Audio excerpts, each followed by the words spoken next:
Assalamualaikum warahmatullahi wabarakatuh. Om Swastiastu, Namo Buddhaya, Salam, salam kebajikan, salam rahayu, salam taklim ma'rifat. Kajian Metafisika Ilmiah Tasawuf Islam, edisi yang ke-27. Yang kita angkat adalah yang sampai yang berbalas. Apapun itu prinsipnya, jika kita mencari balasan dari tujuan, misalkan tujuan A, maka logikanya mesti sampai dulu apa yang kita hajatkan. Semisal kita kirim surat kepada si B, yang si B itu ada di alamat di Jakarta, maka jika kita berharap balasan dari si B, maka suratnya mesti sampai dulu. Karena logikanya, jika suratnya nggak sampai, maka nggak mungkin kita dibalas. Demikian juga dengan Allah Ta'ala. Maka jangan main-main tentang ibadah. Selama ibadahmu nggak sampai, engkau pun nggak akan berbalas.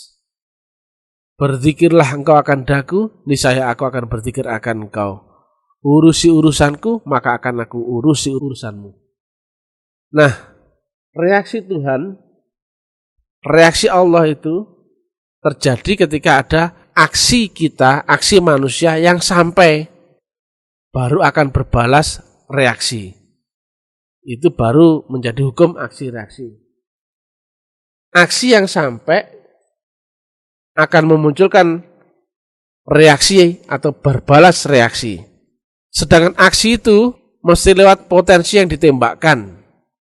Sedangkan potensi mesti lewat energi. Maka ada urutannya, energi menjadi potensi, potensi menjadi aksi, aksi yang sampai baru kemudian berbalas reaksi. Demikian juga dengan Allah Ta'ala. Tetapi sayang, karena kebanyakan orang sekarang tidak lagi memperdulikan kenal Allah atau tidak, yang penting ibadah, maka besar kemungkinan 99,9% itu ibadahnya nggak sampai. Tapi kok berbalas? Entah itu berbalas ketenangan, entah itu berbalas dengan penghormatan, dan sebagainya. Selama ibadah itu dikerjakan di dalam alam akal atau dunia, maka buah ketenangan dan sebagainya itu adalah karma dunianya. Dan itu bukan karma akhirat. Nah, karma dunia itu tidak bisa menembus Allah Ta'ala. Karena Allah ada di akhirat, Allah ada di alam, di dimensi maha ruhani, maka yang bisa sampai kepada yang maha ruhani tentu rohani kita dan bukan jasmani kita. Jasmani kita hanya sampai pada ujung batas akal. Dengan rohani itu dimensi berbeda.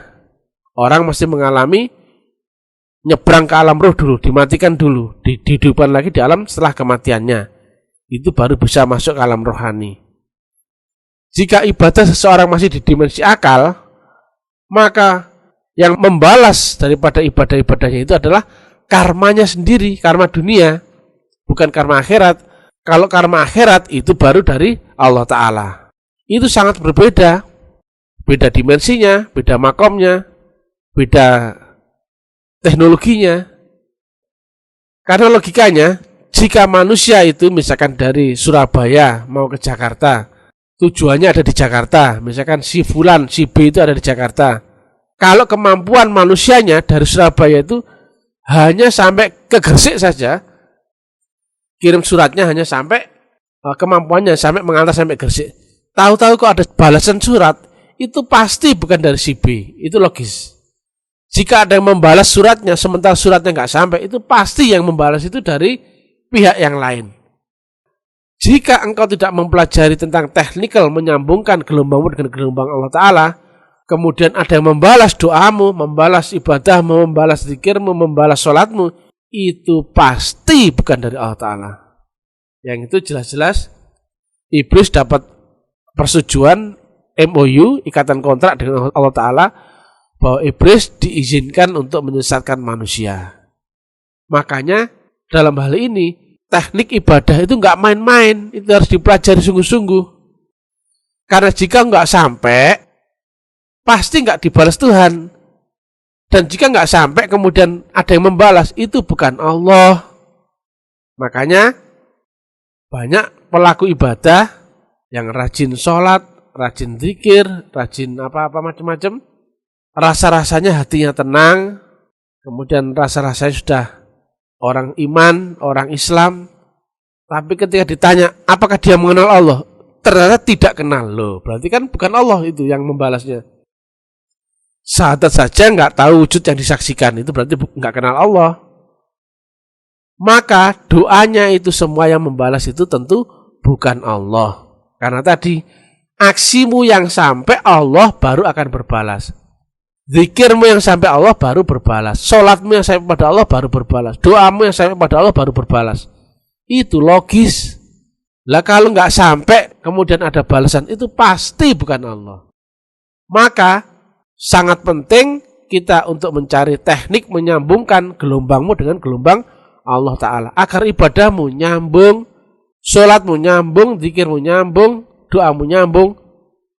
Kalau sholat jasmani saja, itu nggak akan nyambung. Karena dia ada di alam rohani, yaitu dia maha rohani. Maka yang sampai kepada maha rohani tentu rohani, bukan jasmani. Maka engkau harus mencari tahu ilmu rohani, belajarlah kepada guru rohani di alam rohani, teknologi rohani, agar sampai kepada yang maha rohani. Kebanyakan kita karena terlanjur agama menjadi rutinitas ibadah, semua dikerjakan walaupun nggak tahu asal usulnya, nggak tahu dari mana sanad ilmunya, diyakini, dipercaya padahal nggak tahu ujungnya kemana. Padahal kalau kita menuju sesuatu yang metafisik itu sulit, kecuali harus tahu gelombangnya. Apalagi Allah yang maha metafisik, kalau kita nggak tahu gelombangnya, nggak akan pernah nyambung. Semisal radio, kalau kita nggak setel frekuensi yang sama, gelombang yang sama itu nggak mungkin nyambung. Maka sekali lagi, hanya ibadah yang sampai yang akan berbalas.